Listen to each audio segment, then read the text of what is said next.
Bonjour, je m'appelle Marc Gandin et je vais vous présenter comment Bunch a réinventé la recherche et la définition d'expertise pour qu'en conjonction avec l'outil de feedback, il vous permette de faire confiance à un inconnu.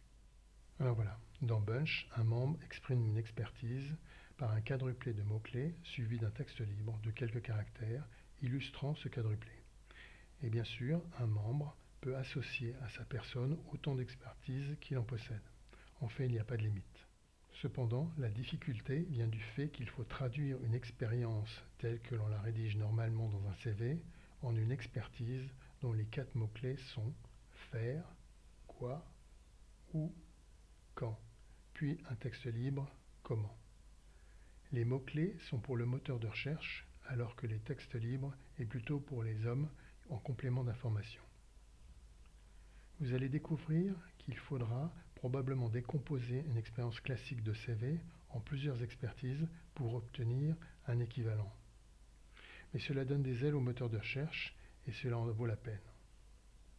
Donc, la communauté Bunch rassemble dans un pot commun toutes les expertises des membres de la communauté.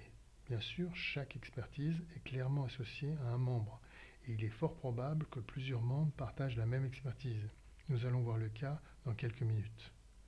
Mais prenons l'exemple de Panoramix. Il sait faire cuire, quoi, de la potion magique, ou en Gaule, quand, à la demande.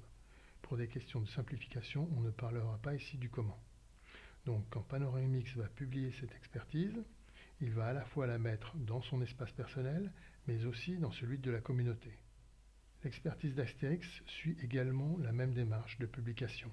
Quant à lui, il sait faire construire, quoi, un palais, ou en Égypte, quand, et de suite. Maintenant, prenons le cas de Cléopâtre qui cherche justement un expert pour son palais. Mais elle ne sait pas très bien sur quels critères baser sa recherche. Elle est cependant sûre du quoi, le palais, et du où, l'Égypte. Si elle lance la recherche maintenant, elle a de bonnes chances de trouver un membre qui corresponde.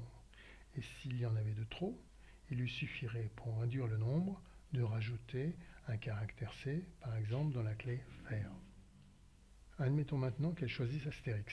Alors Bunch va créer simultanément une délégation dans la to-do list de Cléopâtre et simultanément Astérix va voir apparaître un mandat dans son espace de travail et recevoir un mail l'informant de sa création. Une fois mandaté, Astérix va pouvoir déléguer à son druide favori la création de la potion magique. Il peut le faire via une recherche, avec le risque de tomber sur des expertises farfelues comme ici, ou explicitement déléguer le mandat à Panoramix. C'est comme on veut. Voilà, j'espère que cette présentation vous a permis de vous familiariser avec la façon dont Bunch gère les expertises de ses membres et d'en percevoir l'utilité que cela pourrait avoir pour vous. Si c'est le cas, je vous recommande de regarder la vidéo qui montre comment manipuler Bunch pour créer un profil complet d'expertise. Et je vous rappelle que votre coach est à votre disposition en cas de besoin. N'hésitez pas à faire appel à lui. Au revoir et à bientôt, je l'espère.